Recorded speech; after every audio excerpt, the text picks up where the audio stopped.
जनतेचा आधार, लेखणीची धार, आज की तेच खबर, आपले न्यूज चॅनल नमस्कार, मी आहे आपल्या सोबत अश्विनी आणि आपण पाहत आहात आज की तेज खबर। हुपरी शहरातून आजची सर्वात मोठी आणि दिलासादायक बातमी। अखेर कंत्राटी सफाई कामगारांचा विजय। प्रशासनाने मागण्या मान्य करत आमरण उपोषणाची सांगता।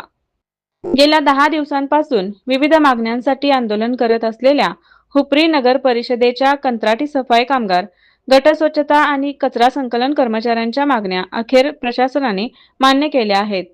मुख्याधिकारी अजय नरळे आणि हुपरी पोलीस ठाण्याचे पोलीस निरीक्षक सत्यवान हाके यांनी मध्यस्थी करत कामगार संघटनेला लेखी पत्र दिले। या पत्रानुसार किमान वेतन आयोगाच्या शिफारशीप्रमाणे वेतन, पीएफ व ईएसआय सुविधा लागू करणे तसेच प्रलंबित वेतन तातडीने अदा करण्याचे आश्वासन देण्यात आले आहे। यानंतर उद्यापासून सर्व कर्मचाऱ्यांनी नियमित कामावर हजर राहण्याच्या सूचना देण्यात आल्या। आज आमरण उपोषणाच्या दुसऱ्या दिवशी प्रशासनाने सकारात्मक भूमिका घेतल्याने आंदोलनाची यशस्वी सांगता झाली। या प्रश्नावर उपमुख्यमंत्री एकनाथ शिंदे, पालकमंत्री प्रकाश आंबेडकर, आमदार अशोकराव माने आणि माजी आमदार सुजित मिंचेकर यांच्याकडे मंत्रालयात पाठपुरावा करण्यात आल्याची माहिती देण्यात आली।